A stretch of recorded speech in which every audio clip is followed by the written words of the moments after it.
Hello everyone, welcome to my channel. हम discuss कर रहे हैं अपने कॉमर्स लेक्चरर कैडर के क्वेश्चन बिकॉज पंजाब में कॉमर्स लेक्चरर कैडर की नोटिफिकेशन आउट हो चुकी है। तो आज पार्ट 9 है क्वेश्चन डिस्कस करने का। आज हम टॉपिक लेके आए हैं एडवांस अकाउंटिंग का। तो स्टार्ट करते हैं अपना फर्स्ट क्वेश्चन। फर्स्ट क्वेश्चन है, financial statement of companies are prepared as per the schedule dash of the companies act 2013। A option third, B option fourth, C option fifth, D option sixth. अब हमारी companies की financial जो statements बनती हैं वो कौन से शेड्यूल के अकॉर्डिंग बनती है? इसका आंसर है थर्ड। तो थर्ड शेड्यूल, थर्ड के अकॉर्डिंग हमारी फाइनेंशियल स्टेटमेंट्स प्रिपेयर होती हैं। क्वेश्चन 2 है, goods send by head office to the branch office इधर एट कॉस्ट प्लस प्रॉफिट और at cost price, selling price, market price और इनवॉइस प्राइस। तो कॉस्ट प्लस प्रॉफिट पे भी सेल कर सकते हैं, सेंड कर सकते हैं, या कॉस्ट प्राइस। तो A option is correct. Third question है, which ratio is used to measure the firm's ability to meet current obligation. अब करंट लाइबिलिटीज या करंट की ऑब्लिगेशन है उसको मीट करने के लिए कौन सी रेशियो देखते हैं हम? Leverage ratio, activity ratio, liquidity ratio, profitability ratio.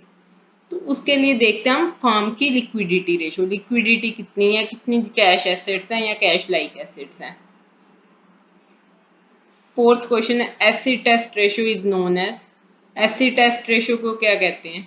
Current ratio, cash ratio, quick ratio, working capital ratio. तो इसको कहते हैं क्विक रेशियो। फिफ्थ क्वेश्चन है, from the following ratio which ratio is covered under the activity ratio.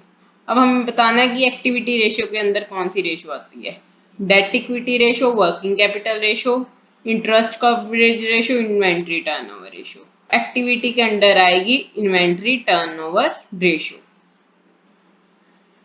Sixth question है, from the following which ratio is not covered under leverage ratio. अब बताना है कौन सी लीवरेज रेशियो के बीच में नहीं आती?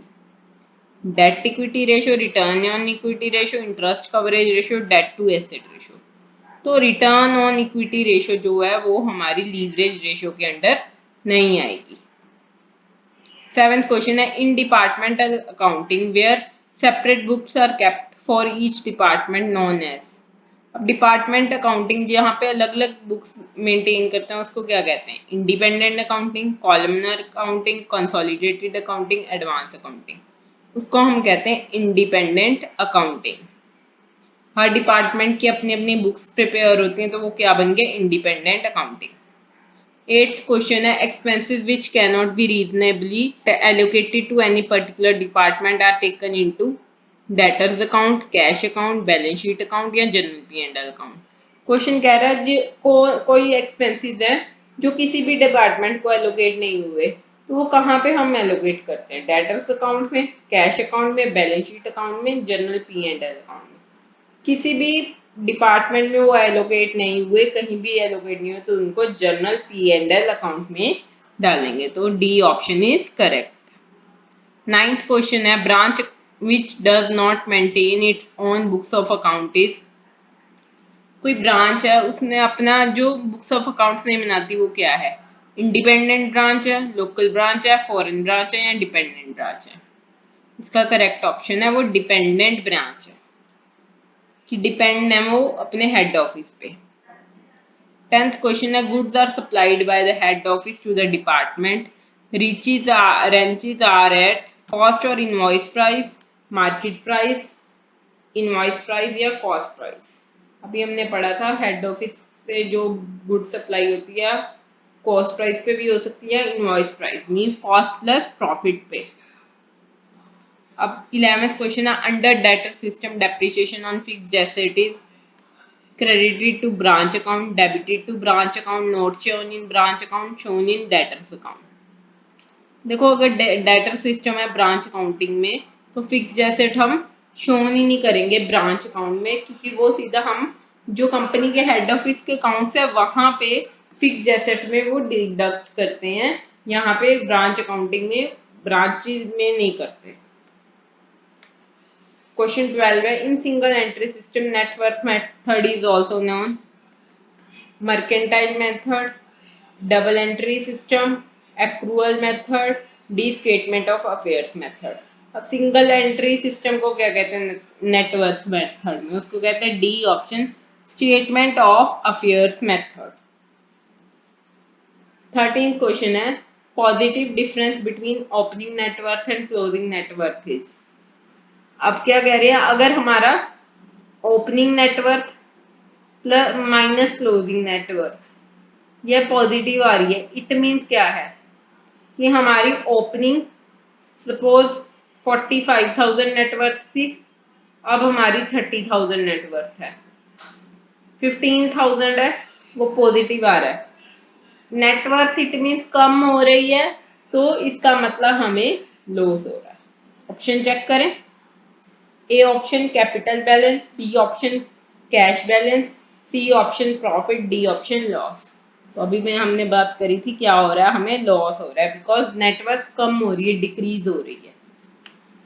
14th question, in single entry system a statement of affair is just like a. Statement of affairs क्या, बैलेंस शीट है, P&L अकाउंट है, कैश बुक है, ट्रेडिंग अकाउंट है। तो सिंगल एंट्री सिस्टम के अकॉर्डिंग हमारा जो स्टेटमेंट ऑफ अफेयर्स है वो क्या है, बैलेंस शीट के तरह है। 15th क्वेश्चन है, using single entry system in net worth method drawing is added in opening capital, closing capital, additional capital, cash. देखो जो नेटवर्थ मेथड है उसमें नेटवर्थ निकालने के लिए एंड में ड्राइंग्स को क्लोजिंग कैपिटल में ऐड कर देते हैं तो कि नेटवर्थ हमें पता चले। क्लियर है, तो इसका आंसर होगा C B option closing capital. 16th question है, disclosure of which ratio is not required as per the new schedule 3rd of the companies act 2013। अब डिस्क्लोजर का मीनिंग है इंफॉर्मेशन देनी। अब किसमें इंफॉर्मेशन की रिक्वायरमेंट नहीं होती, न्यू शेड्यूल 3 के according companies act 2013। Inventory turnover ratio की, नेट कैपिटल टर्नओवर रेशियो की, एसेट टर्नओवर रेशियो की, या ट्रेड रिसीवेबल टर्नओवर रेशियो। तो चेक करें इसका आंसर करेक्ट क्या है। इसका आंसर है एसेट टर्नओवर रेशियो की हमें डिस्क्लोजर देने की रिक्वायरमेंट नहीं है। अब नेक्स्ट क्वेश्चन है हमारा 17th क्वेश्चन है, account prepared for the calculation of gross profit earned by branch under stock and debtor system is.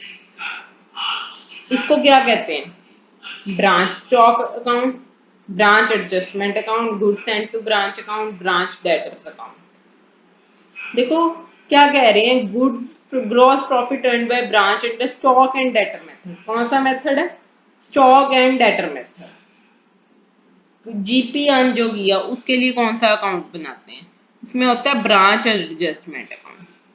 तो B option is correct. 18th question है, which method is use generally for the small size branches. अब small size branches कौन सा method use करती हैं, A debtors method, B stock and debtor method, C small branch method, D analytical method. तो कौन सा branch use करती हैं, जो स्मॉल साइज की होती हैं, बहुत बड़ी ब्रांचेज नहीं है, स्मॉल स्मॉल ब्रांचेज हैं, तो वो यूज करती हैं डेटर्स मेथड। 19th क्वेश्चन है, which account is prepared and when branch sell goods on credit.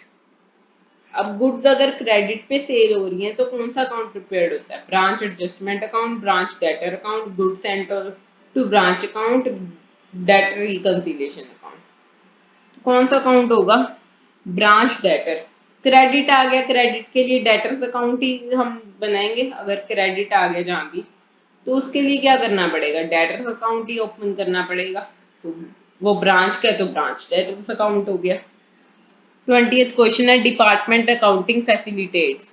अब डिपार्टमेंट अकाउंटिंग क्या क्या फैसिलिटी देती है, comparison of trading result, planning and control, evaluate department performance, all of the above. Departmental accounting का मतलब है कि हर डिपार्टमेंट अपना अलग अलग से अकाउंट बना रहा है। इससे क्या है, डिफरेंट डिपार्टमेंट के ट्रेडिंग रिजल्ट के हम कंपेयर कर सकते हैं, प्रॉपर प्लानिंग कर सकते हैं, कंट्रोल कर सकते हैं, कहाँ पे खर्चा ज़्यादा हो रहा है, कहाँ पे प्रॉफिट कम है या ज़्यादा है। इवेल्युएट कर सकते हैं हर डिपार्टमेंट की परफॉर्मेंस को, एनालाइज करेंगे कि प्रॉफिट कहाँ कम है, कहाँ ज़्यादा है, किस डिपार्टमेंट को हम क्लोज कर सकते हैं, किसको हम और ज़्यादा बूस्टअप कर सकते हैं। तो इसका आंसर होगा D, all of the above. Now next question है, all expenses such as rent, salary etcetera are paid by head office in case of independent branch, B dependent branch, C local branch, D foreign branch. अब ऐसे ही question हमने इसी video में अभी discuss किया है, तो आपको बताना है कि इसका आंसर क्या होगा। आंसर बताना है कमेंट करके। तो हमारी आज की वीडियो के क्वेश्चन यहीं तक है। वीडियो को यहाँ तक देखने के लिए very very thank you. Please like and share the video. आपको कोई भी नॉलेज मिली है इस वीडियो से तो चैनल को सब्सक्राइब कर दें, वीडियो को लाइक कर दें, एंड बाय।